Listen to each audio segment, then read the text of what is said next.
सुन गई है अनुपमा गावे की आज राजा जी के कुराने में जवान हो के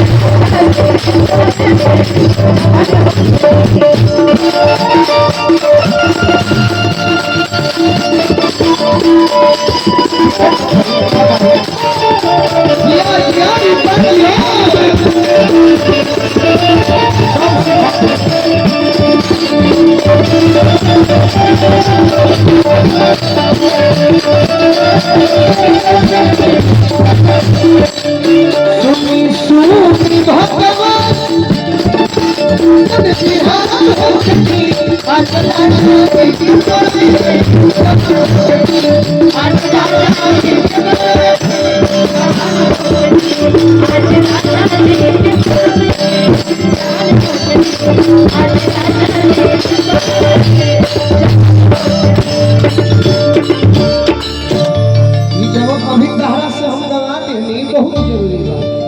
साथे तो रोजे गाओ तरू केहू जोरे हमार सौभाग्य की हमारा जोरे जो अभी चौगुन भाई this is very important in Bhojpuri music वो भी प्रिंस बाबा के साथ फरमाइश है तो दिल न लगे हम गा दो दिए ना डी से दिल लगा दो जब हम शुरू में आए थे ना तो गोलू भैया बोलते थे ना कि आप एकदम आपके शक्ल की रूपा जी में तू रूपा काजल रघवानी तीनों जनिए के लेखा तीनों भाई सही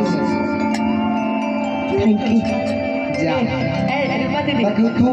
रघवानी से आगे भरी निकल करना थैंक यू भाव हम ना बोला हम बोले वाला थम्स अप माने हम बात लगे नहीं भैया बोले दहिया प्रमुख रहो चेहरा प्रमुख रहो आज दहिया महंगे लगल नहीं सच में अरे दुष्टावा कि भगवान बड़ी फुर्सत से उमर लाग ले वाला कही न तो हमरो से ढेर निमन लोग बारे कि हंसला भाग हमर जाग जाए हंसला भाग हमर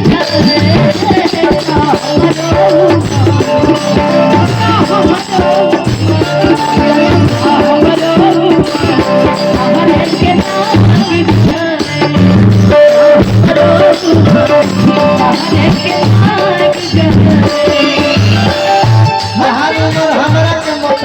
ओकरा पगलवा के लग जाए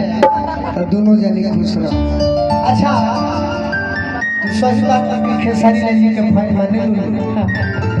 कौनो सिंह से माने लो बाकी खेसारी लाल के गीत से ही कहा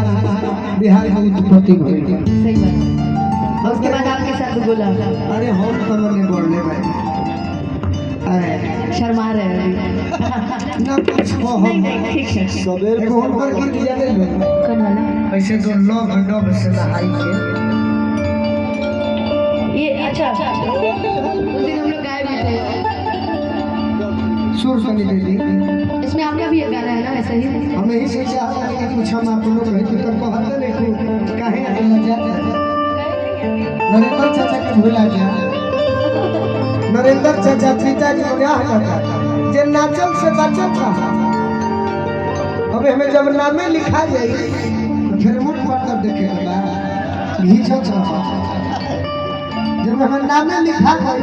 तो मुठ पर देखेंगे घीचो अरे किसैया के साथ सैया के साथ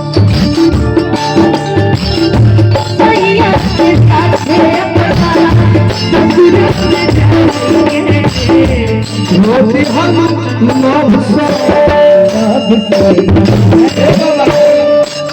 गीत हम कोल होती ना गावे से बेसी जे करके लिखले बा वो हमारा अजीत हल मेरे हम जवाब लिखले ना जा कन्यादान कोई अरे तना कन्यादान करे लो दिन लोग हो जाए जब ठाका आप ही खाली ढंग से रहो। खाली ढंग से रहो, कन्यादान करला की कमी नहीं। बड़ी सुंदर शब्द गीत हलचल लिखले रहला। एक हम कहनी करे बाप ई त दीवाना कहलन भवानी भैया कि सैया के साथे अपना ससुरा में जाई के आ धोती हलु लोभ सो लोभ से ये हम कहनी धोती कुर्ता में प्रेमी मच्छर से कटवा के अपना प्रेमिका के इंतजार करता। प्रेमिका नहीं आवे तो खीस में कि जा करूं तो दिल से जाऊं हमके भुलाइए